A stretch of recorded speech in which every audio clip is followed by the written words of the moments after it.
Después del hambre, el segundo gran enemigo de la humanidad fueron las pestes y las enfermedades infecciosas. Hasta la era moderna, los humanos les atribuían a las enfermedades al mal aire, a demonios malévolos y a dioses enfurecidos, y no sospechaban de la existencia de bacterias ni virus. La gente creía fácilmente en ángeles y hadas. No podían imaginar que una minúscula pulga o una simple gota de agua pudiera contener todo un ejército de mortíferos depredadores.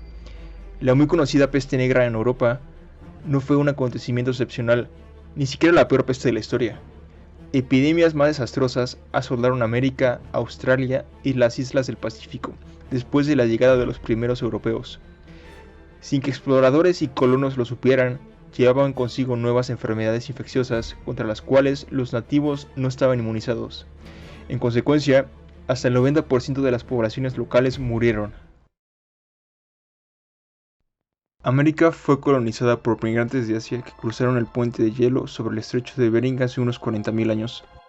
Antes de que Colón descubriera América en 1492, esas personas se habían extendido por América del Norte y del Sur, hasta el extremo más meridional del continente en Tierra del Fuego. Esas grandes poblaciones, tanto los habitantes de las ciudades como los agricultores, estaban libres de las conocidas enfermedades transmisibles de Europa. La mayoría de las importaciones a las islas del Caribe, México y Brasil se asociaron con la trata de esclavos africanos que comenzó alrededor de 1503. En 1517 se produjo un brote entre los esclavos africanos en las minas de la Española y se extendió rápidamente a la población amerindia de esa isla, matando cerca de un tercio. La viruela se propagó a Cuba en 1518 y a Puerto Rico en 1519, donde más de la mitad de la población nativa sucumbió a la enfermedad.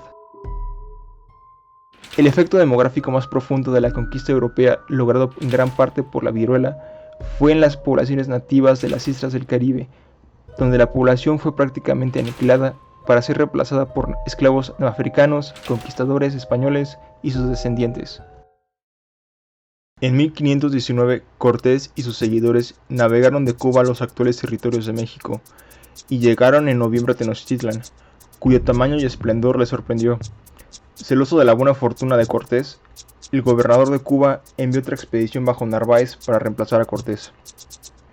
Los navíos llevaban a bordo 900 soldados españoles junto con caballos, armas de fuego y unos cuantos esclavos africanos. Uno de estos últimos, Francisco de Guía, transportaba en su persona un cargamento mucho más letal. Francisco no lo sabía, pero entre sus billones de células había una bomba de tiempo biológica, el virus de la viruela. Narváez desembarcó cerca de la actual Veracruz en abril de 1520. En cuanto lo hizo, el virus dentro de Francisco empezó a multiplicarse exponencialmente en el interior de su cuerpo y acabó por brotar sobre toda su piel en un terrible sarpullido. Dado lo sucedido, llevaron al febril Francisco a la cama de una familia de nativos en la ciudad de Zempoala. Sin embargo, terminó contagiando a los miembros de la familia, que a su vez contagiaron a los vecinos. 10 días después, Zempoala se convirtió en un cementerio, y los refugiados propagaron la enfermedad desde Zempoala a las ciudades vecinas. A medida que una ciudad tras otra sucumbía a la enfermedad, nuevas oleadas de aterrorizados refugiados llevaban la enfermedad por todos los actuales territorios de México y más allá. El resultado fue descrito por un fraile español que llegó a lo que hoy es México en 1525.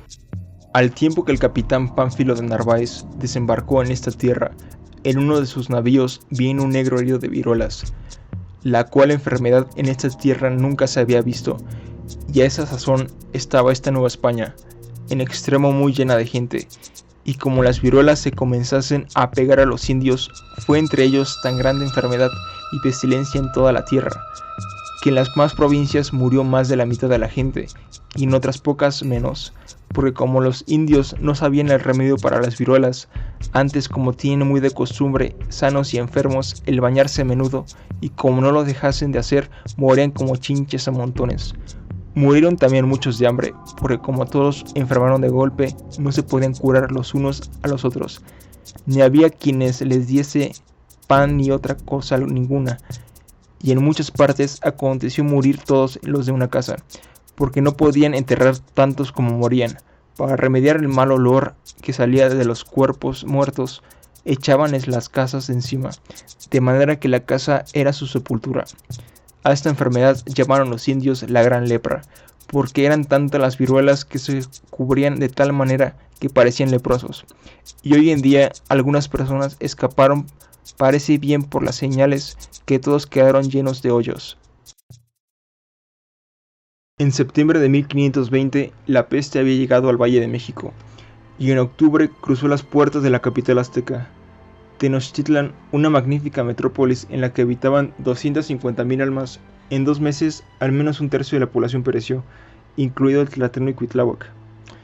La epidemia que siguió fue catastrófica para los amerindios y aseguró el éxito militar de Cortés y sus conquistadores. La pérdida de jefes aztecas y combatientes fue bastante grave, pero la observación de que los españoles eran inmunes debido a la infección infantil en España, en cuyo país los moros habían introducido la enfermedad en el siglo VIII, completó su desmoralización. En septiembre de 1520, cuando llegó la flota española, México albergaba 22 millones de personas. En diciembre del mismo año, únicamente 14 millones seguían vivas. La viruela fue solo el primer golpe. Mientras los españoles estaban atareados en enriquecerse y en explotar a los nativos, oleadas mortíferas de gripe y sarampión se propagaron rápidamente por el aire, atacando principalmente a los niños. La enfermedad se transmitía a través de pequeñas gotas de saliva al toser, ocasionando un gran problema, ya que esta última debilitaba al individuo, impidiéndole trabajar. Otras enfermedades infecciosas azotaron sin descanso a México, hasta que en 1580 la población se había reducido a menos de 2 millones.